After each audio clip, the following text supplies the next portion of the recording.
আসসালামু আলাইকুম। মাশাআল্লাহ 172 গ্রাম ওজনে চলে আসছে। আজকের ভিডিওটা অনেক অনেক অনেক অনেক দরকারি একটা ভিডিও, মোস্ট ইম্পর্টেন্ট বললেই চলে।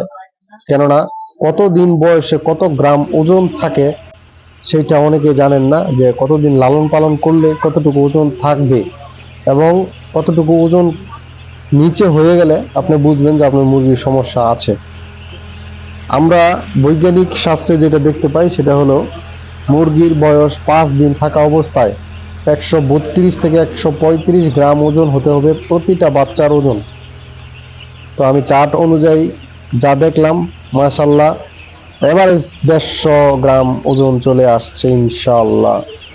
তো আমি আপনাদেরকে বলবো, যারা ব্রয়লার মুরগি লালন পালন করবেন, মাংস উৎপাদন করবেন এবং দেশে মাংসের চাহিদা পূরণ করবেন, আপনাদেরকে বলবো সঠিকভাবে সঠিক নিয়মে যেইভাবে লালন পালন করলে আপনি লাভবান হতে পারবেন, ওইভাবে যদি করতে পারেন তাহলে আপনি ব্রয়লার সেক্টরে আসবেন।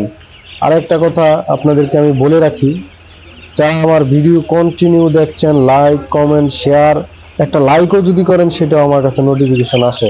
যদি কখনো ভাবেন যে খামার করবেন, এই অধমকে একবার জানাবেন, ইনশাল্লাহ আমি আপনার বাড়িতে হাজির হব এবং কিছু গোপনীয় টিপস আপনাদেরকে দিব ইনশাআল্লাহ, যে টিপসের মাধ্যমে আপনি ব্রয়লার মুরগি সুস্থ রাখতে পারবেন, ভালো রাখতে পারবেন, কিছু টাকা অন্যদের থেকে লাভ করতে পারবেন ইনশাআল্লাহ। আল্লাহর নাম নিয়েই বলি। তো 600 বাচ্চা নিলাম, একটা কার্টনে ডেট ছিল মাশাআল্লাহ, আর বাকিগুলা সবাই সুস্থ আছে।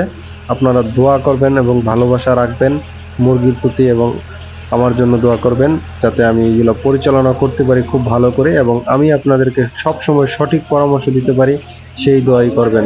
তো যে একটা গ্যাস তৈরি হয়, তো সেই গ্যাসটা কিন্তু ফ্যান দিয়ে বের করে দিচ্ছি। তো সবাই ভালো থাকেন, সুস্থ থাকেন, ধন্যবাদ।